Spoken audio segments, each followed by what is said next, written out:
I will start us. Call the Community Development Commission to start at 12. You'll hand us staff the roll. Staff the roll. Mr. Almeida. Oh, I see him. There he is. Commissioner Dean. Present. Commissioner Bailey. Commissioner Green. Here, present. Commissioner Davis. Present. Commissioner Johnson. Here. Commissioner Cole. Here.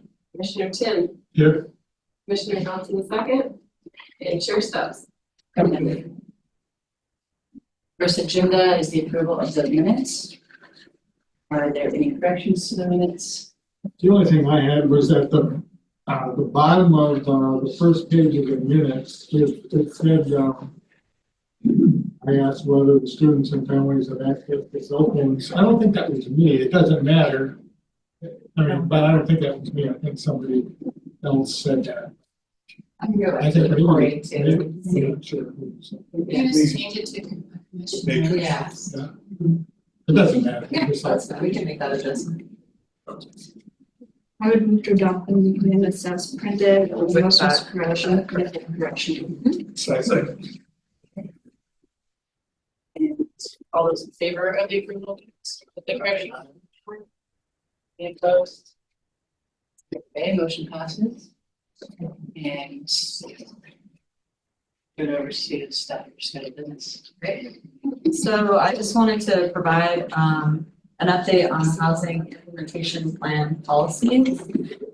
So I think I previously mentioned we've done kind of our public engagement portion earlier during August and September, and we took that input back to council. They had some questions and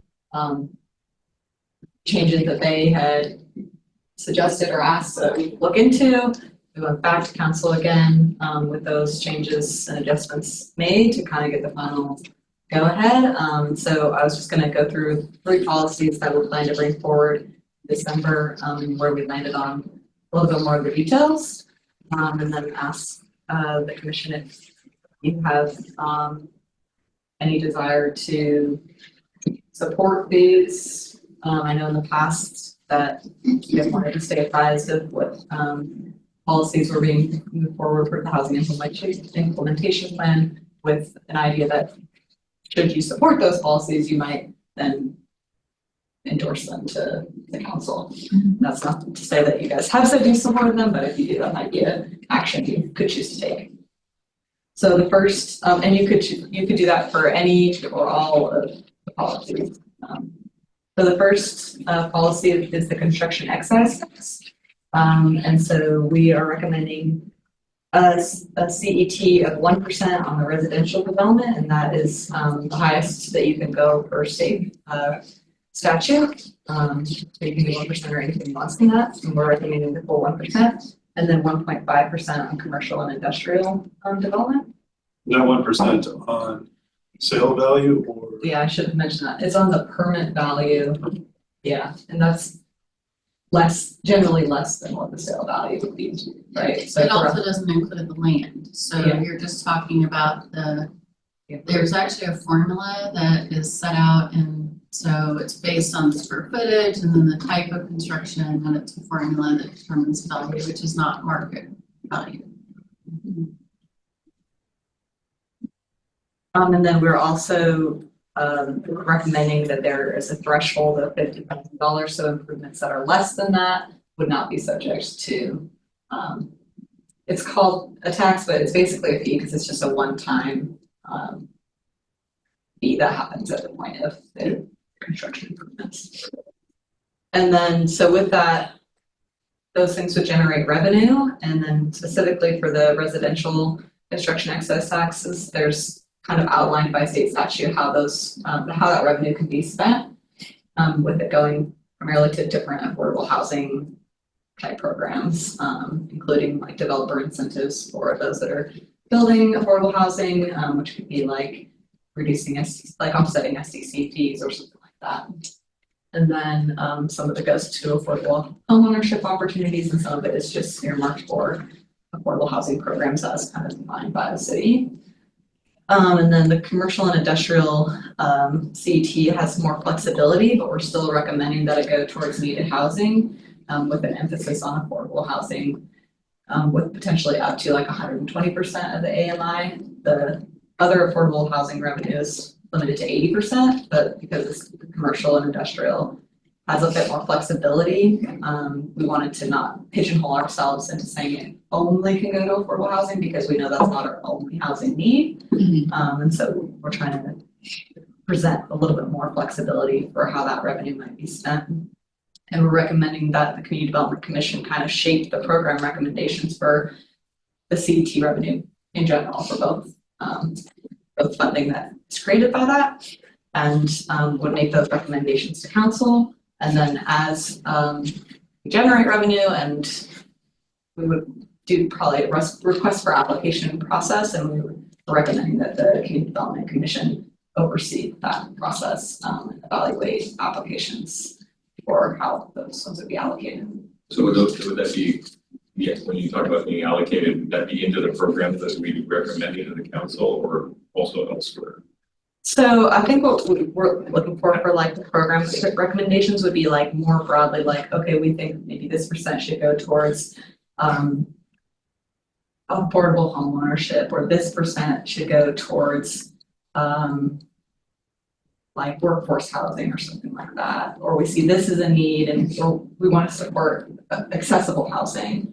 And then for the specific allocations, it would be like, okay, here are the applications we received from housing developers and their proposals, and we're recommending that this proposal, more like we do with the CDBG Sure, funds, like that's warrants this amount of money. Here's how much money we have to allocate, and here's how we would recommend it be divided among these applicants. So on a house, could you tell me like an idea, ballpark of how much tax that would add to the cost of the house, of building a house? So I think that was something that came up in one of our focus groups, and they were talking through kind of like for your average residential home, maybe it's this amount of money. I don't remember each step, but it's people that were in the business of creating housing. And I think they kind of came to the conclusion that it would add like $1,000 or $2,000 that would eventually get wrapped into like the mortgage. Okay, so it's not just God. Yeah, Well, right. Yeah. $1,000 for every $100,000 in permit value. Right. So, Okay, I think that's what I was they're saying around thinking. 200,000. so a lot of homes are, the building costs. I mean, these are larger homes. We have very few homes that are built under 1,400 square feet. Right. And they're,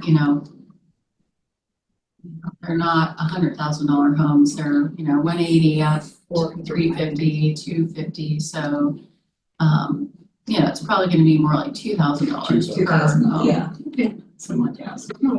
Maybe two comments. Maybe we should exclude houses in the range of LMI housing from the tax. Yeah, sorry, that's an excellent point. They are automatically, like Okay. affordable housing developments is excluded, and there's some other types of developments like religious facilities or schools and public improvements that are also exempted.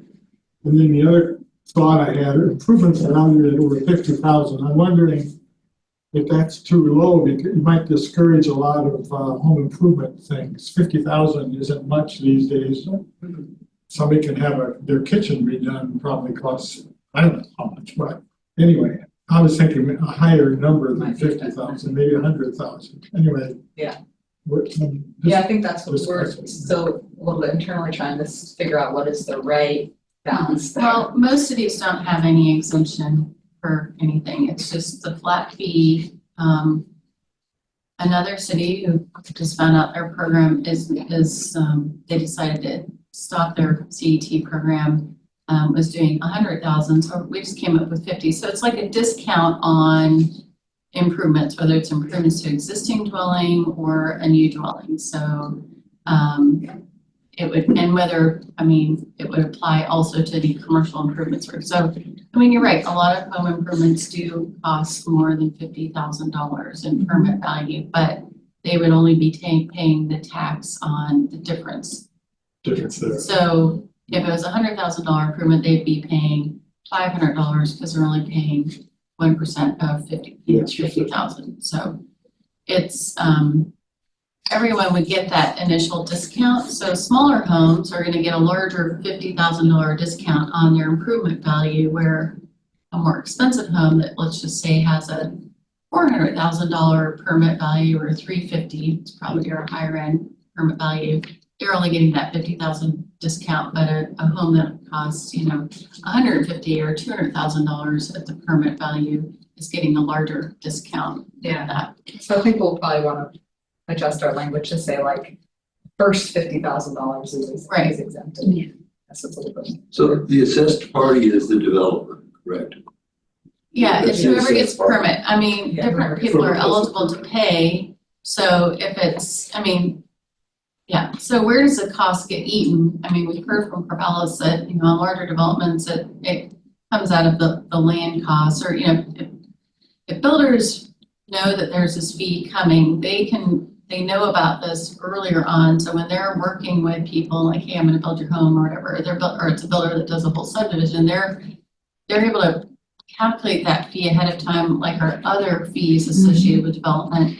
And then they can kind of figure out where in their pro forma does it go. And the person in Corvallis, the director of the community development department there, has said a lot of it ends up coming out of land value cost, like for the, Sure. and not necessarily all of it gets passed on to future homeowners or visit, but it's going to be different depending on what permit you're talking about and the cost. So we did have a housing forum on Thursday, and somebody's like, well, for every $1,000 that you put into a mortgage at the current rates for 30 years, that total value paid out over time is like $4,000 or $4,200. But I mean, is all that passed on to the homeowner?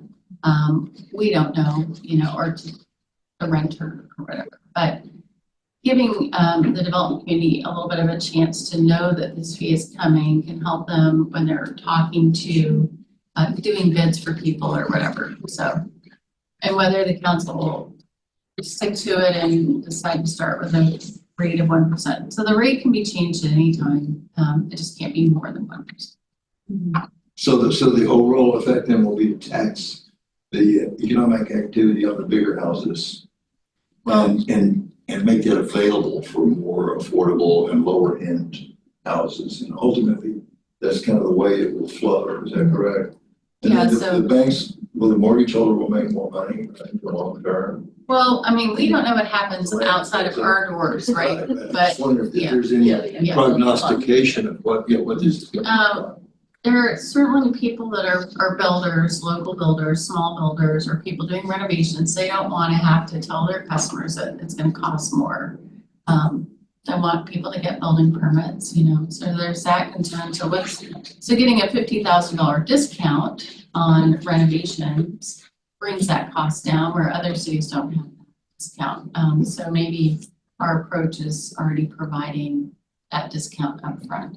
The money's raised, as Beth explained, all of the residential tax revenues have to really go towards affordable housing programs. And some of those are incentives offered back to developers. Half of them have to release incentives, whether it's for affordable housing. So whether it's paying SEC fees or providing funding to help them get the lift dollars of the state so that they're building a home ownership development or other kind of development. And then the commercial industrial funds that are raised, there's a little more flexibility so that they don't have applications for the truly affordable housing. Well, maybe we can help offset the costs for developing housing that is needed. Whatever it is at that point in time. Is it workforce housing that's between 80 and 120%? Is it, accessible housing? Is it smaller homes or something? So, and I don't know if you mentioned this, but we're proposing that the Community Development Commission be the group that determines the programming and the needs. So that you would make a recommendation to the city council for, hey, because we do a 5-year plan every 5 years and kind of keep up on what the needs are. What kind of applications we're getting. Now, CDBG money doesn't build housing, but, what are the needs out there? And we, you would get to say, we think for the first couple of years, we need to prioritize this for projects that serve people at or below 80% or whatever, because it's gonna take a while to raise money. I don't know if you have the slide in there that shows the revenues raised. No, These slides, we need to make sure they're on the HIP website from our focus groups, but, so we might raise eventually like $700,000 a year. Now, $500,000 to incentivize a 120 unit apartment complex that's affordable might bring in $8 million or $10 million or whatever from the outside and make that project happen. So all we know is what's happening in other communities, and Corvallis has incentivized a lot of. Yeah, they've been able to use a relatively modest amount of CET funds to leverage quite a bit of state projects, which has really made the bang for the buck a lot. Have you A lot more estimated, compelling. And I think other jurisdictions are kind of following that same model of how can we use this money to bring in even more funding so that we can get as much as we can from it. There is a housing policy document that goes in a little bit more detail about all of these policies, and there's some examples. We put some of the Corvallis examples in there, and I don't know if it's one of the slides, but there's also examples of other tools being used to create needed housing in communities, and that's kind of why we need multiple tools in our toolbox, because different tools are going to work for different types of housing developments. Or maybe used in combination with flexibility. Right. Has there been any developer input on this proposal? Yeah, so that part of our public engagement was really engaging with the developer community. And I think, there are some developers that it is hard to have some extra costs, but then also during our focus groups in particular, we heard developers that it's not maybe their all-time favorite idea, but they understand that in order to get affordable housing, we have to figure out a way to have revenue. That just isn't, the market is not going to create affordable housing without some form of subsidy, and that they understood that this was a reasonable way to do that. here, It's interesting because it sounds like it's not just a tax burden on, because there's also for the larger ones, they'll turn around maybe and get some incentives. So it's just going to encourage them to shift their market a little bit. Yeah, if they're if they then are going to do a project that would be eligible for funding or something, it could then benefit back, right? Yeah. at the 1% level, have you estimated how much you would raise this year had this been in place?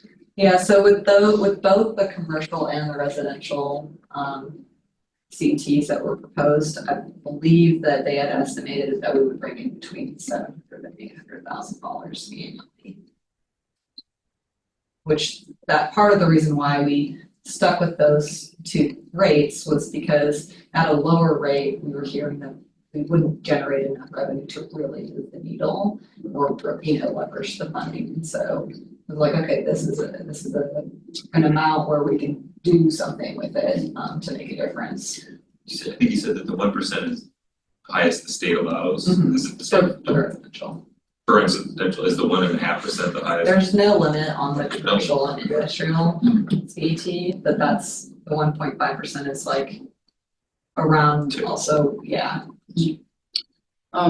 Just for my mind and being able to communicate it to people who might ask, the two things I know that will come up as issues would be how will this raise rent for people, and then are people going to want to build and develop in Albany, or are we going to become I don't believe these statements, but Sure.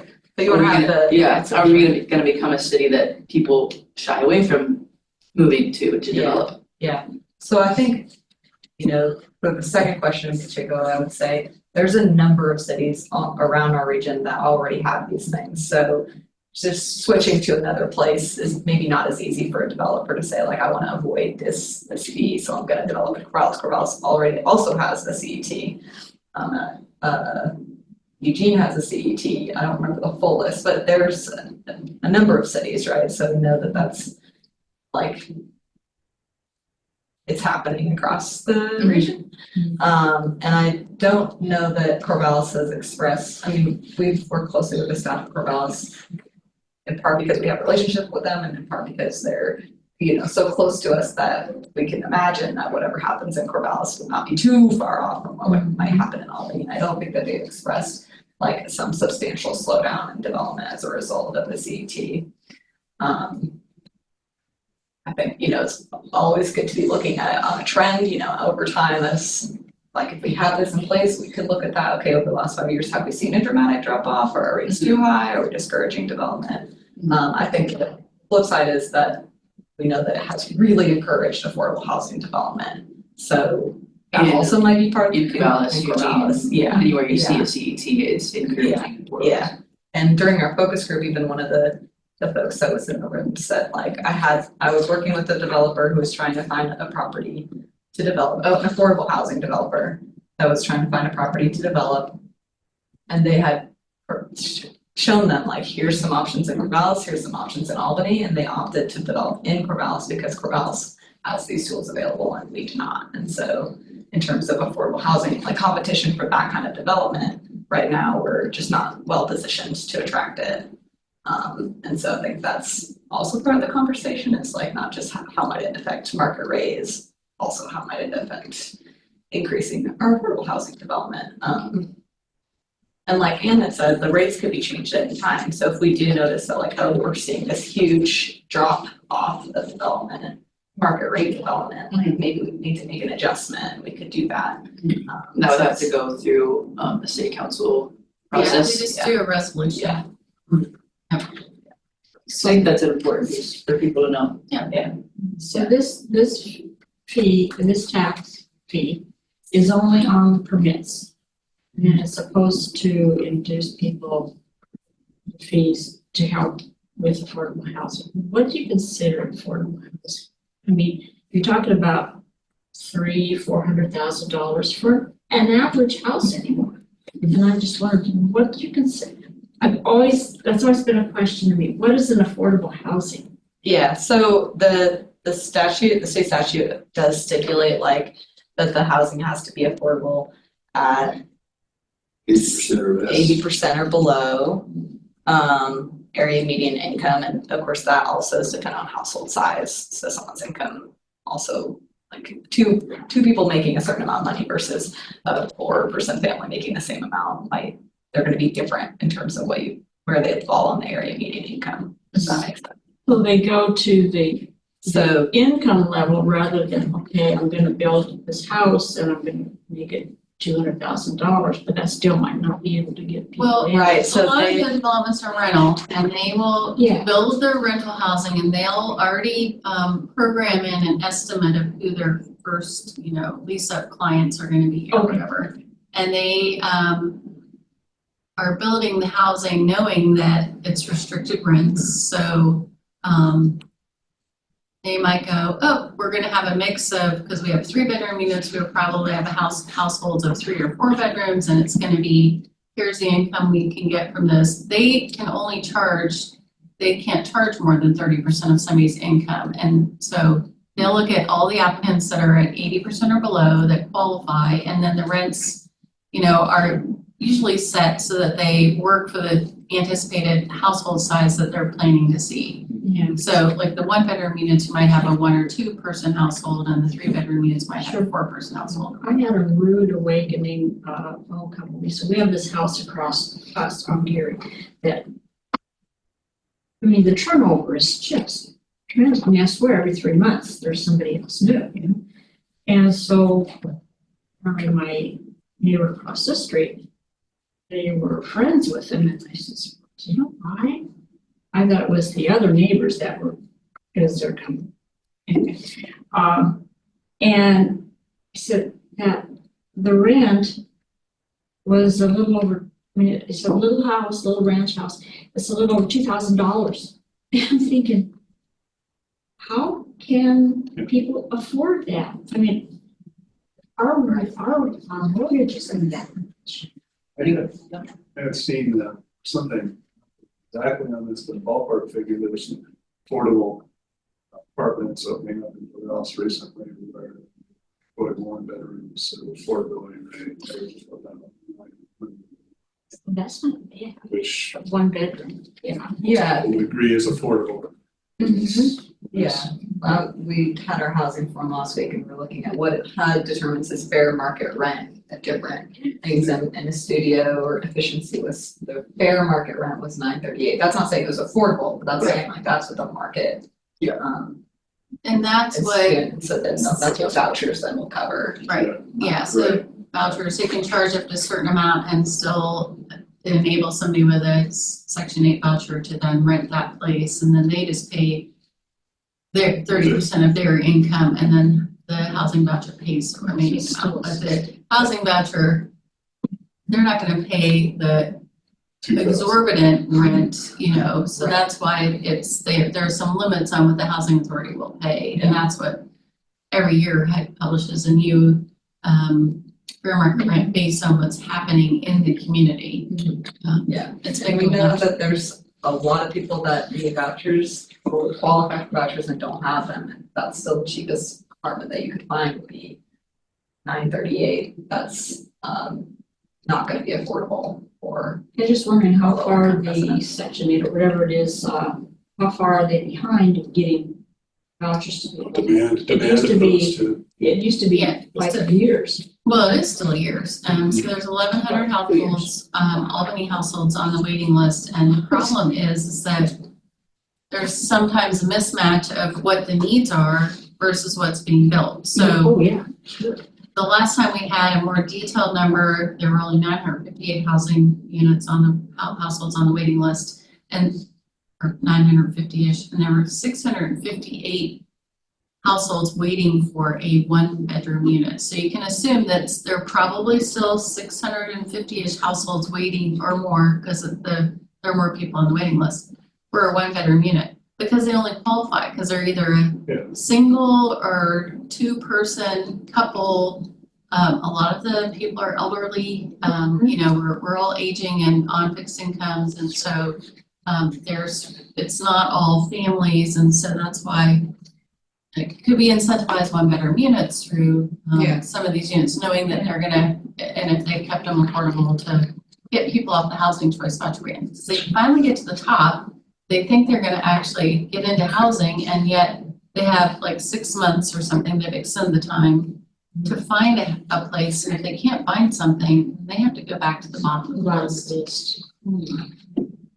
So could these funds that we're talking about here, could they be used to supplement Section 8 to fill that gap between what you can get on Section 8 and what the market rate is for? Well, the thing is that these would be one-time funds, so you know, that's like an ongoing thing, so I think you're gonna have a chance to look- figure out what we're really thinking is, how do we get more affordable housing units built?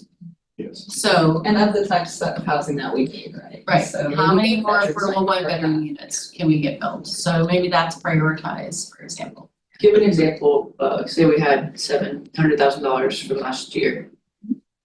Give an example of where would we be able to be putting that money? Well, you'd have people apply for money just like you do here. It's just we can expand here. We have this much money specifically for developing affordable housing. And then you could rank and score, you know, we're gonna give you more points if you provide more one-bedroom, whatever. Yeah, So we would figure that all We're out. just in new territory, we've never had an application that goes out Right, incentivizing specific types of builders. right. So It'd be the same process. You're gonna just be able to open this up to people that build affordable housing or transitional housing. I mean, this isn't just like rental, regular, normal, or it can be homeownership, it can be helping move people out of shelters into that next step, whatever that next step is. It can be any type of housing that is determined to be needed. We can do a lot of flexibility with the commercial industrial funds that are raised, and then it has to be affordable housing, but obviously there's so much demand on that affordable housing. It's every shape and size and form. Yeah. You know, present your blueprints, your ideas, and we decide. it could be accessible housing, like, hey, we know we need more accessible units. Maybe these funds pay for the elevators in those apartment complexes that the builders don't want to put in. And all of a sudden, you've got all of the units have to be at a certain accessibility type. It's a certain type of unit. I mean, it's, you know, so it could be that, you know, hey, we're gonna incentivize accessible housing with the commercial industrial, and we're gonna, you know, have grants up to this much so that you can put in an elevator in your building, and then the little bit of extra money to make those units truly accessible, or whatever it is, so. But at the end of the, It's new construction, so it's not rehab or, redevelopment. Well, the CDBG monies can be used for that. So this money, I mean, as long as you're adding units, I mean, there's flexibility there, right? So you guys, we would make sure we know what our bookends are, and then we work with you to figure out, based on what we know and what the newest data shows, what are the greatest needs? Who are our partners out there in this huge landscape? And we would come up with probably something along a similar timeline as with the CDBG applications. Maybe it's just a bigger, you know, or maybe we phase these in a couple months before or a couple months after or whatever. So it'd sort of just be part two, but with funds that aren't as, well, CDBG has its positives, there are certain things it can't fund. Doesn't say, is the paperwork, the red tape going to be a lot less? Oh, yeah, it's our money. It's our money, and there isn't any regulatory red tape to it. so you said that you'll be setting bookends because there are gonna be some limitations. Right, but within that, those limitations, is it gonna be this group that kind of determines where the money goes, is kind of the way I see it, right? So is that a change in charter for the CDC in the sense that we've been focused on the CDBG, or is Well, that we haven't just? had any money for you to provide input on. Now, we did have a $1 million shot in the arm a couple of years ago, and Right, this well, group, that's right. you know, was the first reviewer of those applications, and that was unrestricted money. And you made recommendations to the city council. So what we envision is you will, over the next year or so, work on the program, like how we think the first set of funds should be spent, you know, and you'll kind of have, here's what we think our program priorities for years 1 through 3 or whatever it is. And then you'll give those to council, probably have a joint work session or something with them, and then like, yeah, okay, great. And then you guys would just get those applications and make those decisions. So when we set up this group called the Community Development Commission, because we were hoping eventually, in case we got these shot in the arm funds from the state, that you would provide guidance on all housing related programs. Well, if it comforts the afflicted and afflicts the comfortable, I'll vote for it. Yes. Yeah, it helps to have all the extra information and stuff. Yeah, and I mean, if we get more money, guys, what we, but then we have to do more interviews. Yeah, we'll just have to figure out how to make it work around the schedule. Exactly. But I mean, there are busier months and then there's not as busy months. So Sure. this is great. I mean, you know, that's what we'll have to start figuring out. Okay, so do we wanna keep going through? Sure. First spike. It's good to have these conversations. Yeah, you're on the you same wanna page. save some time. Right, yes. So So the second policy that we're bringing forward is a low income rental housing tax exemption program. So yeah, we're recommending that they adopt that. It's a 20-year tax exemption period for new rental housing that meets certain affordability criteria.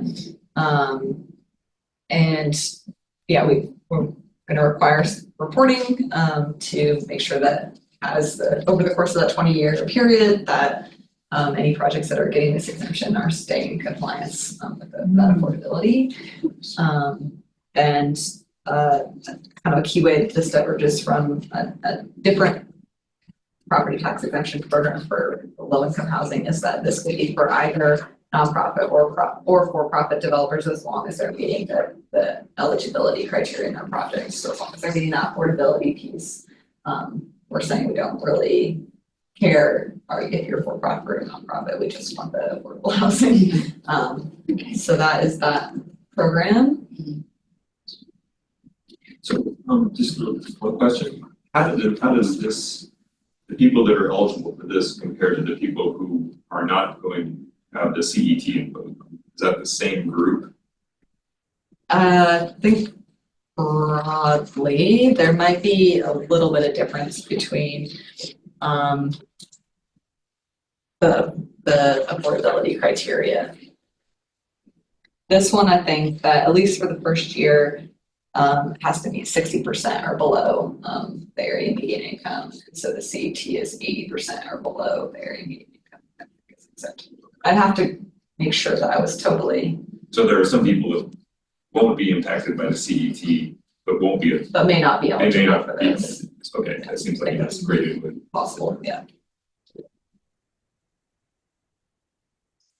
Yeah, like a homeownership program, not eligible for this because this is only for rental housing. Right, So, right. but, you know, having affordable homeownership for people at 80% or below, you know, is one way to help build some equity.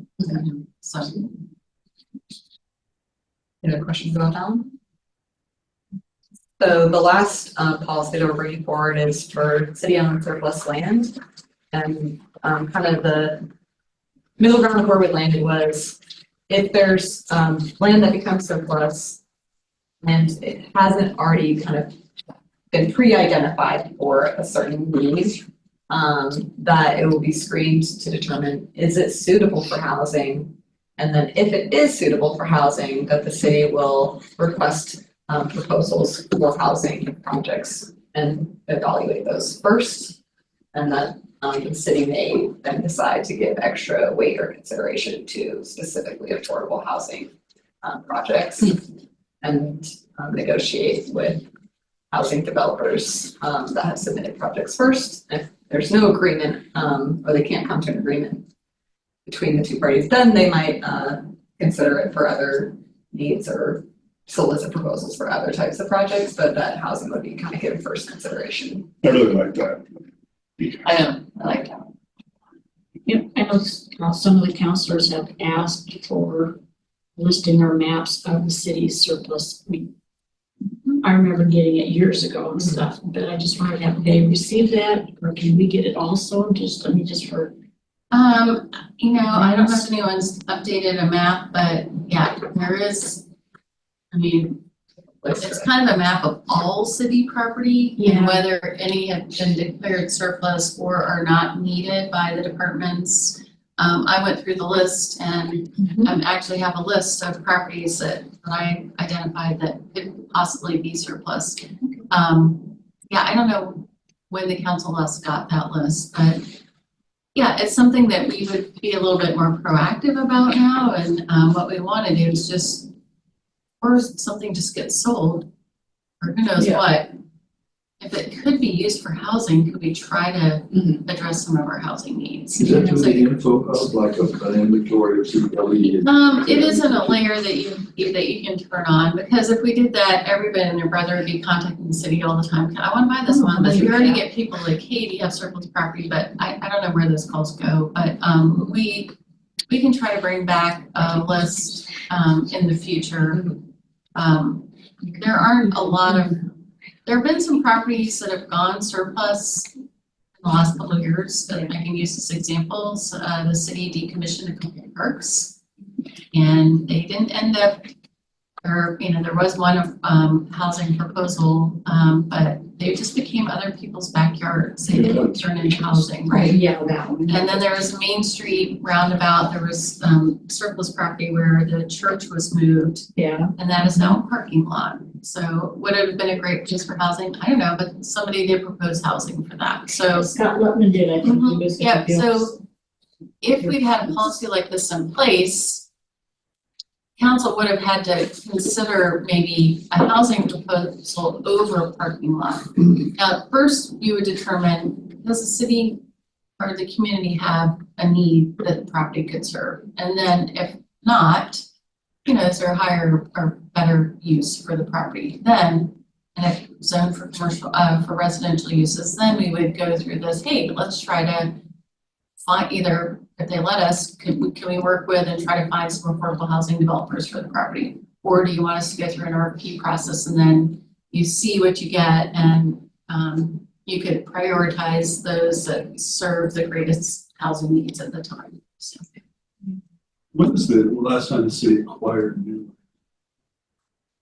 I don't know, because this isn't something we would know. Every department acquires stuff because they either have expansion needs or whatever. So I think Public Works acquires the most property for right-of-way projects, for the sewer treatment expansion. Like there's some vacant lots that we get calls about. How come, well, it's because they actually they're gonna need to expand. Plus they're trying to do a buffer to the sewer treatment, whatever. Where the bus barn was gonna be, Oh, yeah, the that was city, purchased yeah. that. Yeah, the city purchased the bus barn for our bus stuff, so different departments have different needs and they go looking for property and sometimes they don't need all of the property. Yeah. Or like Parks purchased property in the way back days and they find, you know what? Originally there was a plan to do, a regional soccer complex and now there's maybe not that same need. We're gonna do a smaller park, so maybe the land we purchased, we don't need all of it, so we're gonna have some surplus land. Or a park's underutilized, like these ones that, or they never became parks that, so this comes up from time to time. And if we could encourage other public entities to, if they have surplus property, would they be willing to consider it for housing first, School districts. like school district or the Lynn County? I mean, some entities need to make money to cover expenses like school district. How about Money the homes by Helping Hands there, what's happening there, anything? No, Helping Hands wants the city, so the city owns 2 properties over That's there right. where returns were, or 3, and they want the city to give them give it 2. But, that's a bigger, it's zoned like industrial, there are other houses, so, what's the highest and best use over there? There's interest from industry, so those are some example properties, but since they're zoned industrial, it'd be hard for us to, without owning the whole block or considering a rezoning for the city to actually get, but if it became, I don't know how you build housing on industrial property, but if somebody was willing to go through a zone change, which means the city would have to, it's hard to know whether you approve it. A zone change over there, They want to build specifically like a 100-unit apartment complex specifically, but they have, and guess what? That property has railroads and roads nearby, and they now say they don't want to have any support. I mean, any federal support, but they want to get the housing choice voucher money.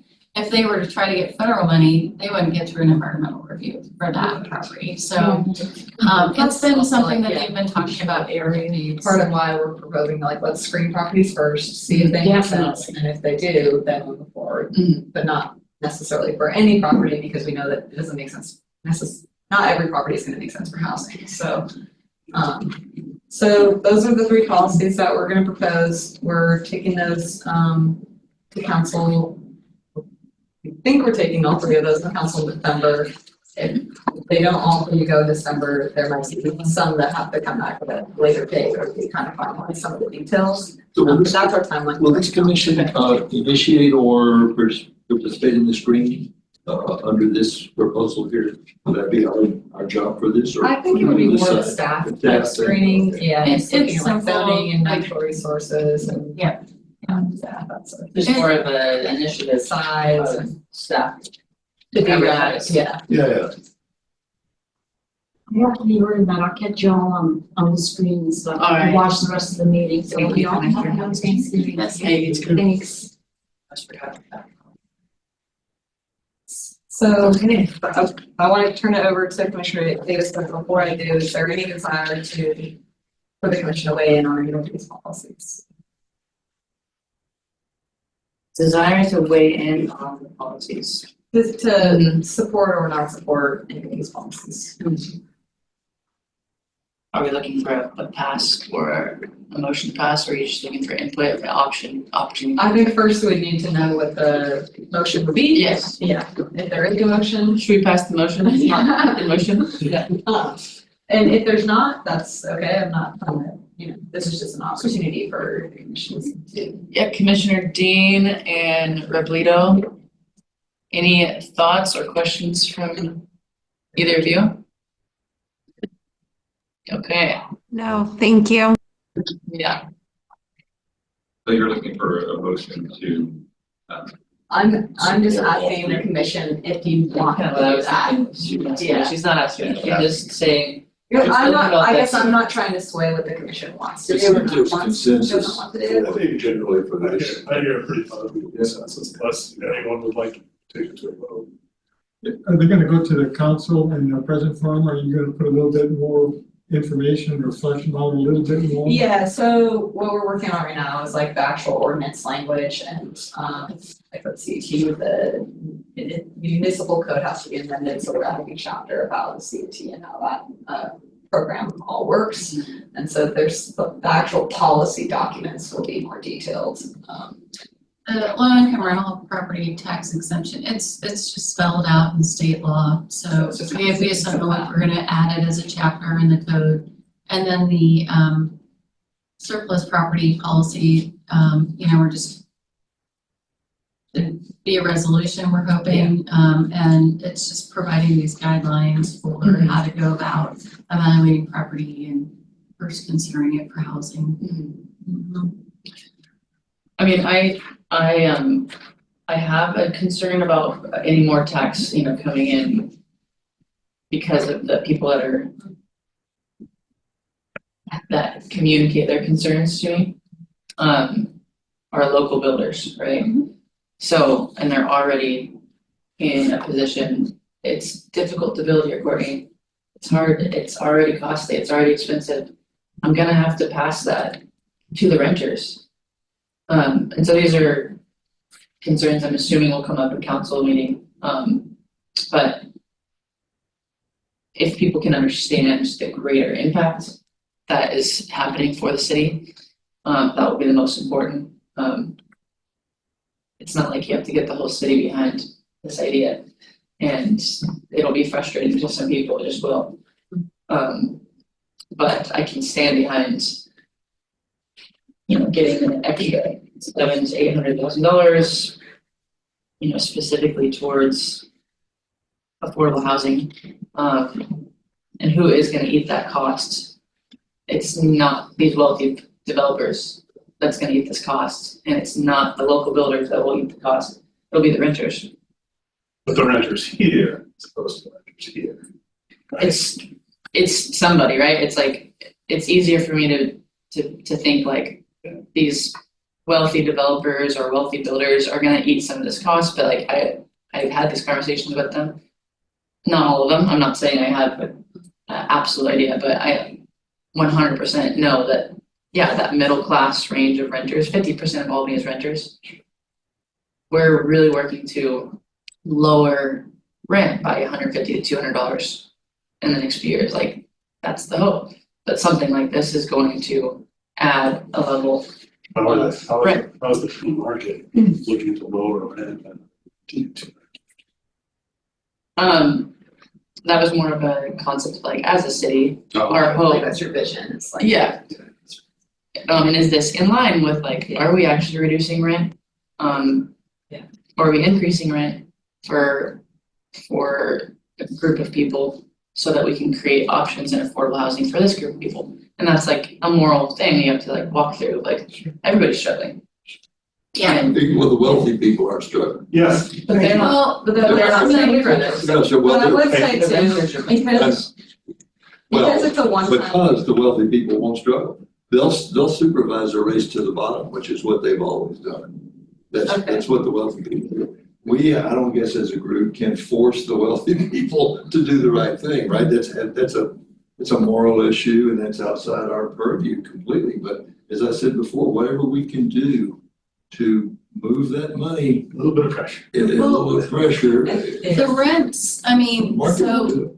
monthly costs are water, sewer, garbage, all that. But your upfront building costs, this is where it's impacted there, and then it's maybe impacted in your lending. And right now, the biggest cost on that is your interest rate, right? So it's not necessarily, so it's not all local fees that are causing the cost of housing to rise, That's a small piece. So there's a lot of different things that impact that. Now, housing prices have risen a lot in the last few years.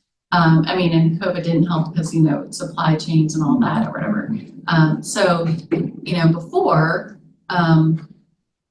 we had, you know, lower rents and rents are starting to come down, but, you know, people are like, hey, I'm gonna kick people out and then they're, you know, allowed notice and then I'm gonna go ahead and just charge more rent and bring people in. And people have been doing this and they've been charging more rent. I mean, I've seen some developments start out at this rent, like, you know, okay, I thought maybe I could catch the wave of rents being inflated right now, but I'm gonna have to actually drop my rents if I wanna fill something, you know. You're saying that? Keep it. I keep it saw it filled, with a yeah. certain development that's right around the corner from me, and I had somebody email me, how could somebody be charging this much rent? And then I went and looked and it had already dropped down by $200. But, you know, I mean, you hope that you can catch it, and then if you can't, you maybe do discounts to try to get people in so you can still get the long-term rent. But, I mean, of course, your pro forma is based on needing to bring in a certain amount of revenue, and then your monthly operating expenses, what isn't passed on to the renter, you know, you figure that out, right? Yeah. So, So I mean, it's like interest rates are sufficient probably the supply, that's biggest gonna put pressure on keeping rents down also, and then I Right. think also like, just like we talked about with home ownership, you know, we're talking about a relatively small amount spread out over, you know, the length of somebody's mortgage or lending, financing. And then, you know, if you're doing a huge rental development, like divided by each renter. And so you think about what do we think is gonna be realistically the actual increase per month to a renter, and kind of think like with enough of pressure, supply pressure, it's maybe not gonna be super substantial. Yeah, I can see hard- with a It's greater, hard to know, but greater supply yeah, that, you know, let's just say we add, you know, 10 more units over the next few years, you know, I can see that directly, and this is a way that we can do that. And I can see that directly decreasing rent yeah, right there because the market will people just wanna fill force it. their vacant rentals and. Yeah. Yes, I mean, it is hard to exactly predict, how. But it sounds like we don't know how it's gonna affect the rent, and there's some good possibility that it could go down. And even in places where it would impact the rent and cause it to go up, it's gonna be at the higher end of the rents, and it's gonna be maybe a small amount. Maybe not a huge. But we do one. know that the money that comes in would be usable to help. I mean, That, we're and uncertain that's of just, the that's my impact. perception, Yeah. you know, I can't say 100% certainty, but I think also, you know, because it's called a tax, we think of it as being this annual amount of money that has to be paid. But because it's just one time, that's a much less burdensome than a traditional tax, which is every year, you know, this is gonna be an added cost. But I and think, council may, you know, they may hear a bunch of testimony and decide, oh, we're gonna go to the 0.5, or who knows, or graduate it up or whatever, but I mean,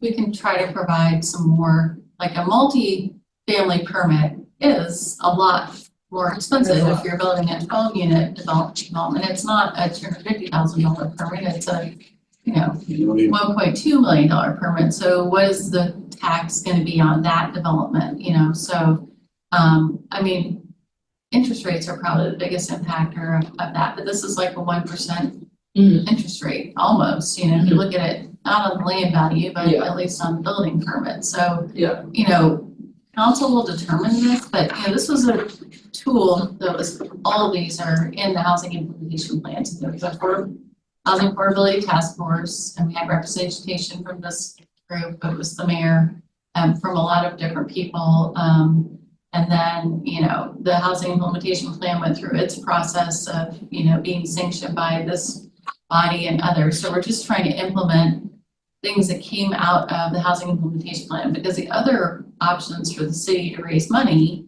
were not palatable, like a bond, a go bond, or whatever, or other things. So this was the one that had the most support, but it's still gonna have its pros and cons, and, you know, so, but council would get to determine that. The new council seat, December or in January? January. Is this gonna go before the vote of the existing council? That is the timeline as it stands right now, that's the plan. to bring at least 3 forward on December 11th.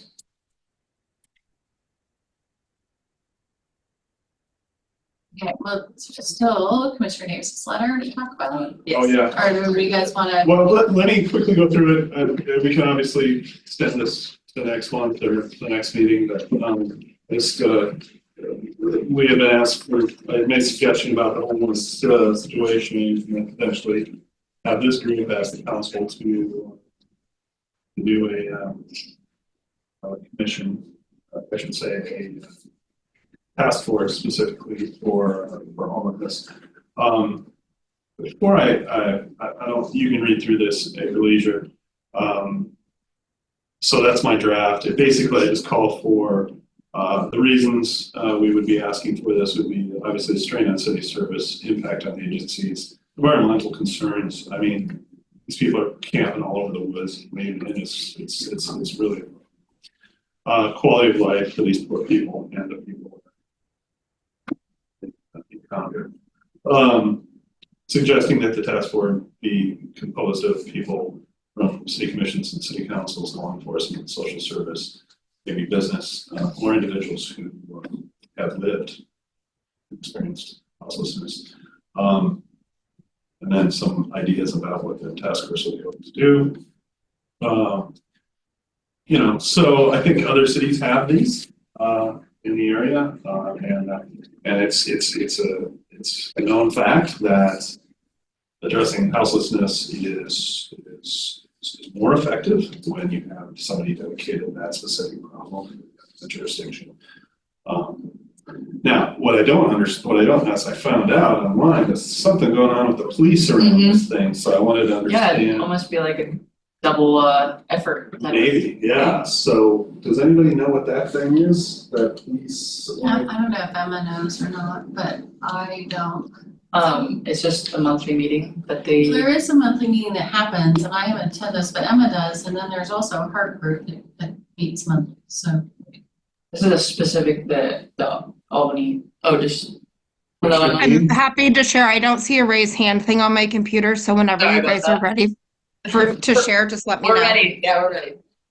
Okay, just listening to the original letter, the only thing that I would add is maybe having somebody on that task force that has lived experience with being unhoused, substance use and or mental health. That's there, it's number 5. Oh, perfect. I didn't hear it or see it. Thank you. So the situation table, is that what you guys are asking about? Yes. That will be a weekly meeting that happens in Albany with service providers, including fire department, police department. And it'll be really specific to individuals and or families. So different service providers can fill out a form for individuals that they're in contact with that have an elevated risk. Bring that information to the meeting. They would identify like age range, what the risk factors are. The group would say, yes, we believe there's an elevated risk. Let's move forward. A little bit more detail would be shared. And then everybody in that meeting that would be able to support that family or individual would raise their hand and they would go into a meeting offline with an action plan. And I think the expectation is that that group of people that say, hey, we can help, would connect with that individual or family within 24 to 48 hours and come back to the meeting the next week with an update. And the updates look like connected to services, not connected to services, or refused. And then that group is providing that support to the individual or family. That's really neat. So that sounds more tactical. This perhaps a little bit more on the strategy of to address it systemically, I guess, or jurisdictionally. So I guess with a given time, we're running out of time here. Maybe we could, as a commission, review this thought, make some thoughts, whether you think it's needed, whether you think it's overkill, given what we've heard just here about this task group, and then decide maybe at our next meeting, we would like to go forward to the council with this recommendation. Is that reasonable? I really like what you wrote here, and one item, individuals with lived experience, houselessness, I would move that one up, maybe even put that one on the top of the representative groups or representative of groups that would participate in, which is, you know, kind of a minor thing, but it's just emphasis. So as our ultimate thing, it was the abolishment of the Marvin's Garden that kind of puts this off. Yeah. Would the ultimate goal be to have a similar, or not similar, but a replacement or some sort of a facility? Not necessarily, but certainly a recommendation could be made in that direction if the task force were to say that's what we're sorely missing. But since that particular facility, I think in the view of many parts of the city, that was a problem, how that was implemented. You know, maybe it would be done in a different way, in a different area, in a different set of circumstances or something. But I think other cities have used task forces like this, not just to do that sort of thing, but to do, make policy changes to inform law enforcement about opportunities that they're missing, those sorts of things as well. And also to, you know, to drive some, you know, potential spending that could help these individuals. It seemed like the thing that triggered it from Marvin's Garden was that they made that, it's like, that was perceived to have had some problems, and so they made a change to close it, but there was no action to say, well, how are we still going to address the need that was supposed to be addressed? Yes. Right, and the thought was if there was a task force in place that was engaged with those sort of things, they would have said, well, if you're going to do that, we need to still address the need and maybe come up at that time with another response. So the thought was that there's someone who's kind of overseeing this stuff to kind of make sure that those concerns are being addressed as the city, you know, is doing the things it needs to do. Or at least entering those concerns on the record, right? So that later that gets all we're in the record, you know. And I think that, as I understand it, the Marvin Garden disbursement situation was also one of the big concerns of people who are just coming in from other areas to these larger cities to take advantage of their camping facilities and their services, and that was becoming a magnet for this sort of migration, if you will, out of other areas or whatever. But again, that has to, you know, could be addressed. Sort of. Because a recent thing popped up on the YouTube that I saw recently was the response, the Oregon response, well, Portland mostly. Is there a mayor-elect there? Is he new mayor? Elected mayor. Responded to what the president-elect has said about homelessness, which is, first of all, we're going to remove the homeless people from our streets. It was really us versus them, certainly. But then beyond that said, we want to find large areas of cheap land and have plenty of tents, doctors, and psychological help here. So in other words, the message is we're going to fix it, you know, and fix it fast. I mean, that's obviously all the message that comes from this guy. Return to the poor farm, which which is not. Yeah, get them off our streets. Yeah. But you know, and who knows if that's something that will happen? But that's kind of a plan. You know, it's going to be there, and if you want to go to work, you can leave. But if you're not going to go to work, we'll keep it there. You know. Yeah, sort of a good approach. So, but I mean, that's what's happening in this country now, and I think maybe any task force that goes forward here would do that kind of. Would be useful, and it always involves a lot of work, but it would be good to have some information about successful strategies in other places, maybe of similar size or whatever, as Albany is, to what worked and what didn't work, because I'll see if I can find some cases. spin the wheels on this an awful lot. Well, the city actually, I mean, there was a plan. I mean, Lynn County, Benton County, CSC developed homelessness plans, and those are now quite dated, of course, and defunct. But years ago, there was a group of people that it wasn't a specific committee, but people that wanted to come in and try to figure out what are the issues, what are the concerns, what can we do about it? Let's come up with a plan.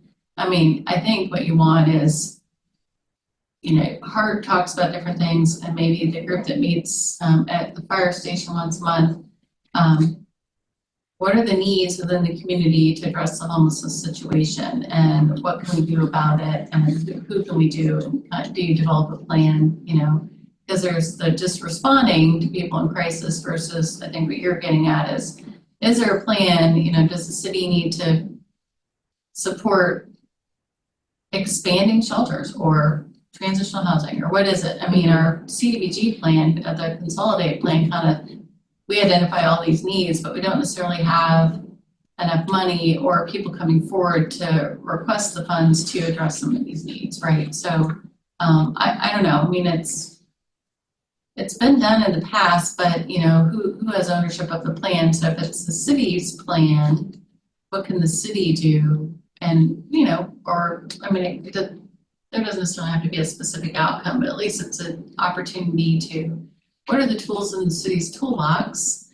There's been talk about, well, could we encourage churches to do more to allow parking in their parking lots, or converting some space or whatever to shelters? There's different things that state law allows when it comes to addressing homelessness, and there hasn't been any discussion about homelessness other than in the context of the requirement to have mermaids garden and then no longer the requirement. So I think This might would be be a an good time. ongoing discussion. Yeah, ongoing. And I think with the new council, so that's who you'd be working, figure out what you want to say. I think Blair's really great, is this ready to go, and start with a fresh council that will be sworn in June. In the meantime, I will look for some couple more case studies. Yeah. Look at it next meeting. Yeah, and Corvallis kind of has, they've kind of sort of done this. They look at what they're doing, and a lot of people, it's like housing first is the model that we're doing, and there isn't is it the city, is it an agency that, spearheads these things, but there hasn't been really like a community conversation necessarily about it. Thank you again for putting that. As well written. And before we adjourn, I just wanted to go over the meeting schedule coming up. So we'll have our December meeting as is normally scheduled, and then in January we'll have our CDC meeting on January 27th instead of January 20th because of the holiday. And then we have two meetings scheduled for February on the 10th and the 24th instead of the 17th, which would be our normal meeting date, which falls on MLK Day. And I think having the two meeting dates in February also helps us with our application review. To make sure that we have time to hear from applicants at the January and 1st February meetings, and also time to discuss and evaluate applications. So I just want to make sure everyone's aware that it'll be a little bit different than months then. So January 27th, February 10th, and what was the February 24th, 24, all at noon. all in it. Do we have an evening meeting I think that we were trying to do for people? we have tried in the past to do those when we've had like our action plan, and our caper. I don't think it worked out for our caper this year, but we can try to do that for our action plan. So that would probably be later in the spring. Yeah. April. Commissioner Dean, is that firehouse meeting open to the public? Yeah, I'm not sure. I would reach out to Hillary Kosmicki at AFD to get more information. Thank you. I don't think it's like a private meeting, but she's kind of who is leading the efforts for that. So I'd reach out to Hillary.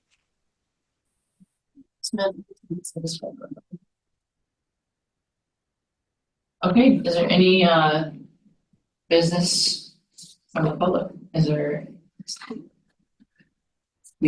business from the commission? Okay. So we'll call this